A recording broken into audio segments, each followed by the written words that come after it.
Welcome back once again, my lords, ladies, and lieges, to another episode of Zodiac Reads, the series where Zodiac finds things he wants to read on the internet, and then, well, he reads them for you.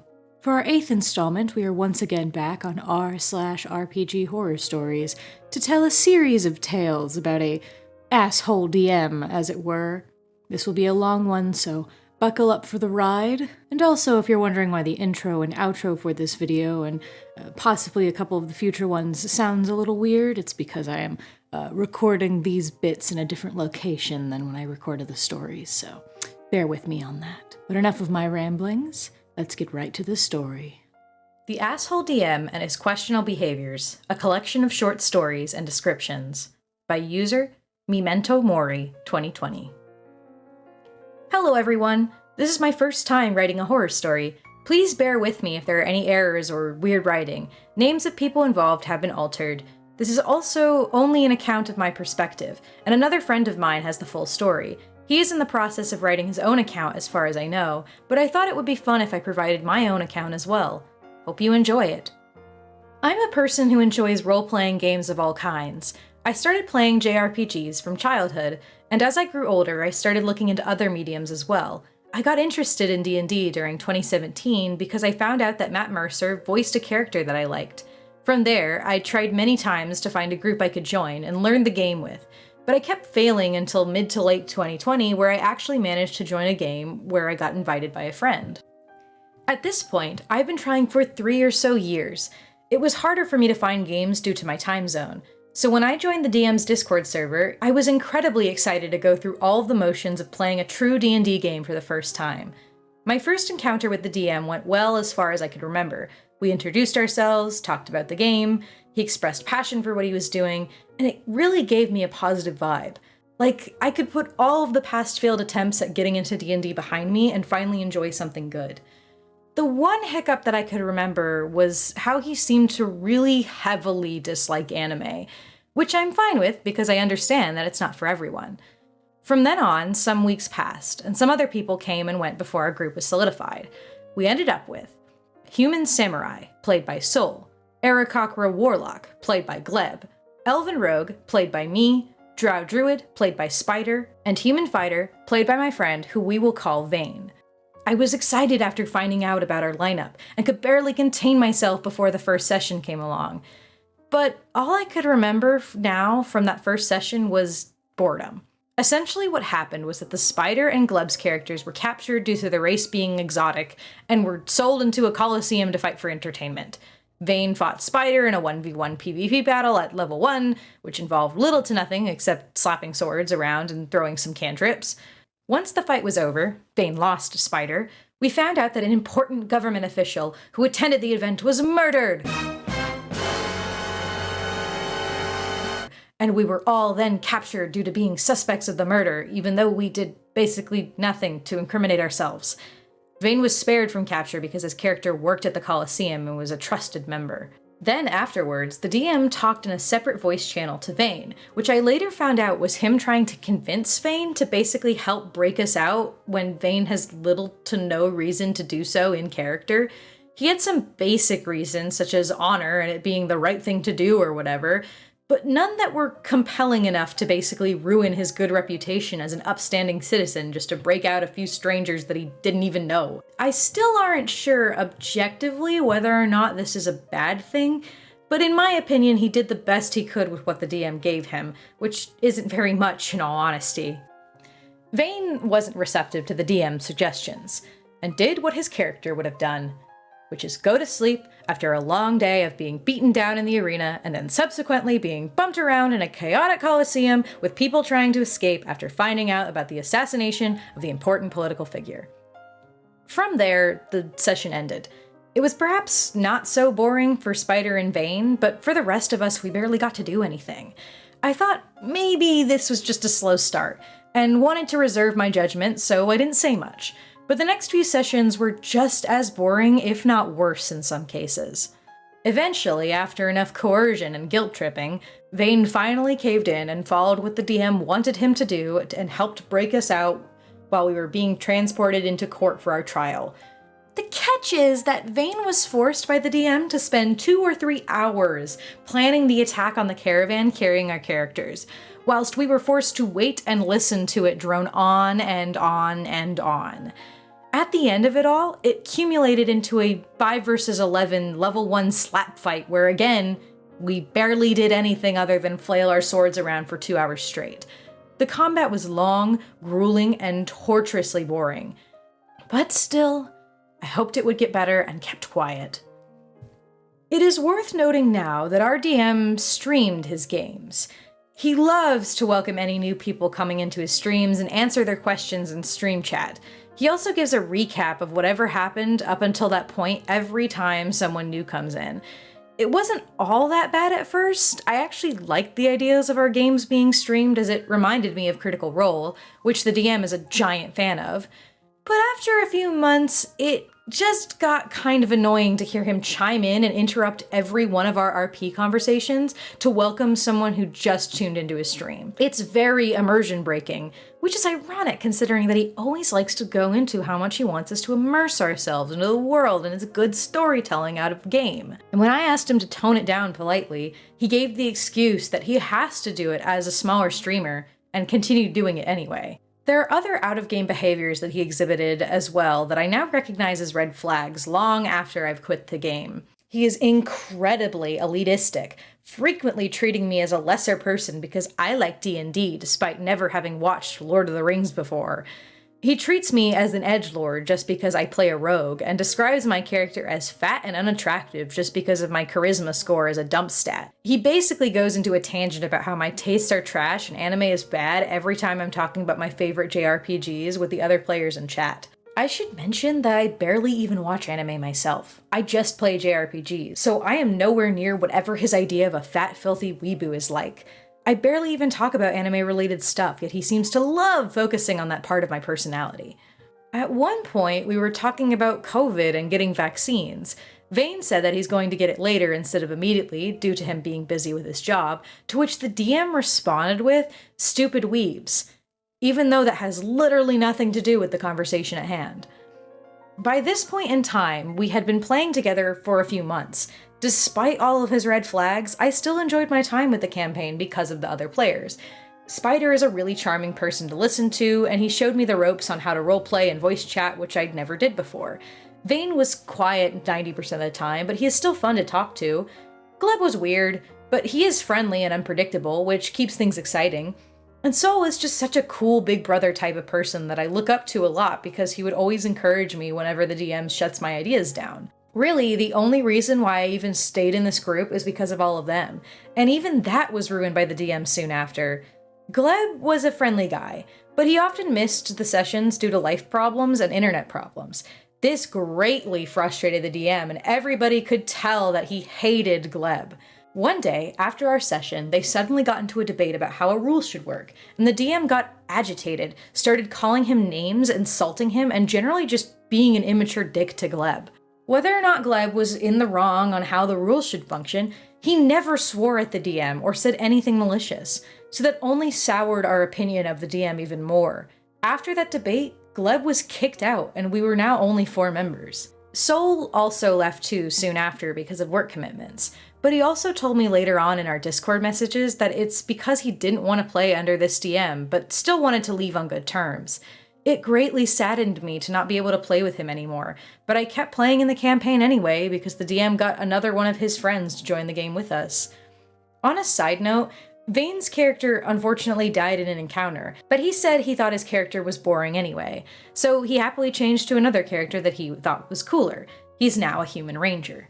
Our new member of the campaign was apparently a longtime friend of the DM, who was a shy person, who has never played D&D before.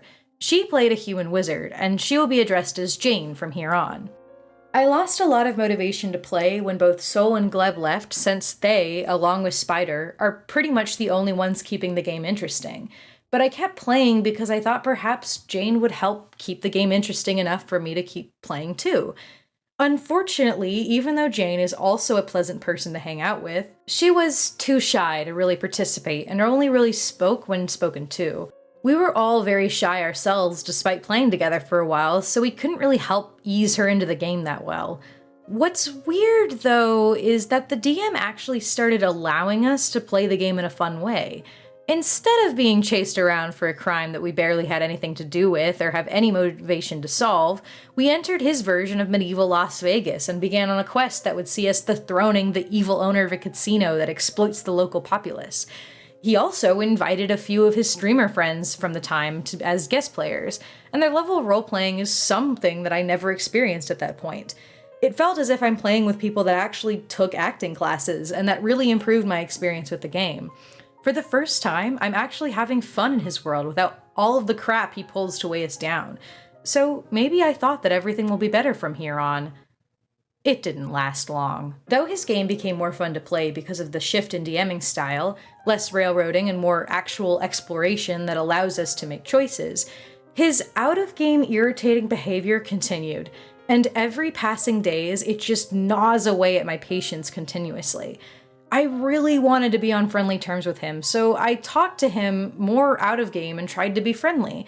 And for a few of those days, I could actually see him as a buddy of mine. But it's really like trying to mix water and oil with how elitistic and arrogant he is about his own abilities.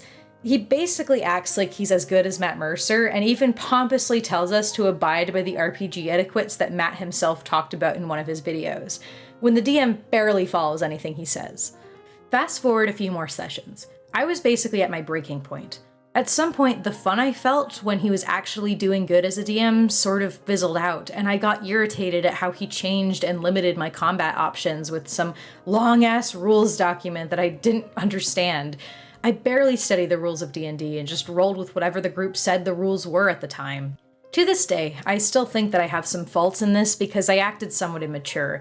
But when he changed my combat options, I tried to stay calm and talk through it with him in our private chat. I wasn't aggressive, I was just pointing out that I didn't understand the rules and wanted to know what it meant. And I wanted him to understand that I wasn't having fun with the changes and preferred if I could do it the way I've always done them. He started calling me names and insults. I fired back, and we got into a screaming match against each other before I left the server myself, not wanting to deal with his bullcrap anymore. I messaged Spider in vain. Vane stood up for me and left too, since he always knew how I felt about the DM and agreed with my actions. Spider wanted to stay because he believed the DM can be reasoned with, and we left on good terms, still remaining friends to this day. From there, I quit D&D for 7 months or so before trying to get back into it. By this point, Vane isn't playing anymore, and I thought Spider was still playing with the DM because I can still see the stream VODs in the DM's channel. Out of curiosity, I messaged him asking how their game was doing now, and to my surprise, Spider actually left the DM along with his entire group. The gist of what I heard from Spider is that the DM did stuff that is a lot worse, and then suddenly halfway through got paranoid that one of the members of his new player group is turning everyone against him because the group showed signs of discontent or something. That isn't my story to tell, because if you couldn't tell by now, Spider is the friend that I've mentioned at the beginning, the one that's going to write his own account. And I figured that someone who's actually there could tell the story better than me, who only knows parts of it from hearsay. But before I finish, I saved one last story that stars this DM, a story that still haunts me to this day. Once I found out that everyone in his group basically left the DM to rot in his own hell, I went on his socials to check out what he's been saying about the group. What I found was naturally a bunch of unintelligible garbage, but after scrolling far enough, I found a post about him gloating about my suffering. At one point during my campaign with him, my character made a newbie mistake, which should be pretty understandable considering I'm still new at D&D. That mistake caused him to imprison my character for 2 whole sessions, without informing me ahead of time. So I had to sit through 2 full 5-hour sessions, constantly hoping that I'd get to do something, but not being able to do anything for 10 hours total, completely and utterly wasting my time. I sat through all of it quietly, obediently, like his fucking puppy.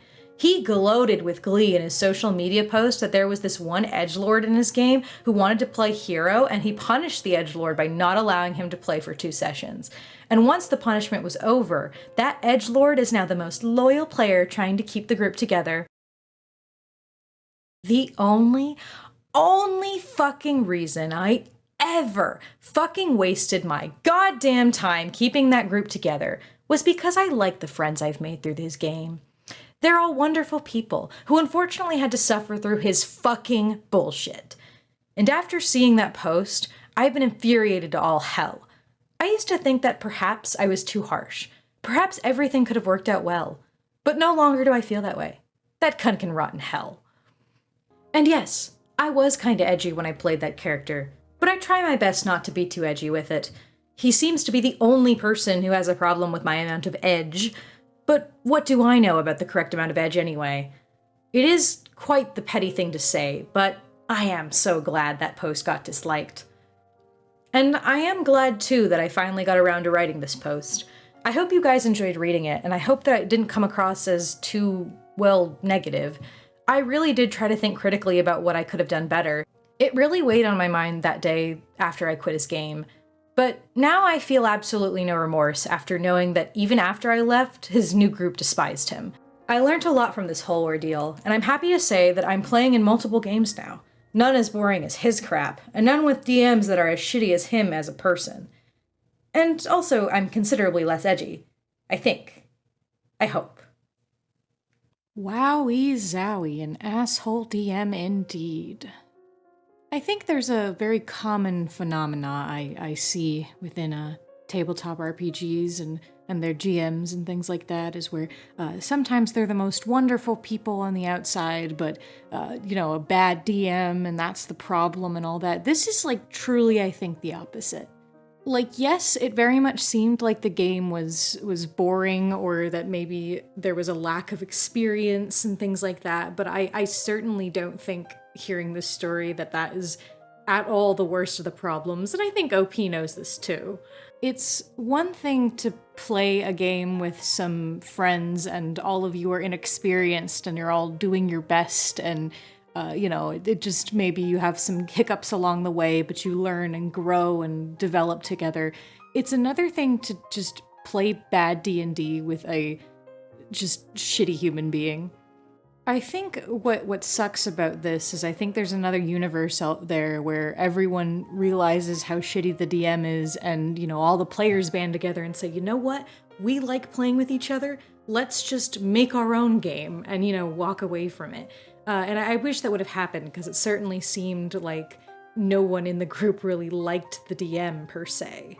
And I feel like had they kind of separated themselves before Gleb and the other person got kicked, Gleb and Soul, I think they could have probably kept the whole little squad together, and just removed the bad part, so to speak. If there's anything to be gleaned from this story, it's that it does not matter how good your GM is. If your GM, belittles you or makes you feel bad or degrades you in any way, shape, or form outside of the game, I don't care how good their game is, you can find a better game. Trust me. I'm not gonna lie, playing a messy, disorganized, inexperienced game of D&D with close, fun people and friends and things like that is significantly better than, Matt Mercer level D&D with a shitty person. Trust me, because any of that outside conflict, it will find its way into the game in some way, somehow. It's just not worth it. But with that being said, that's all I have for you here today. Please like, comment, subscribe, all of that good stuff. I'd love to hear your thoughts down below in the comments, and I will see you in the next video. My lords, ladies, and lieges, Zodiac out.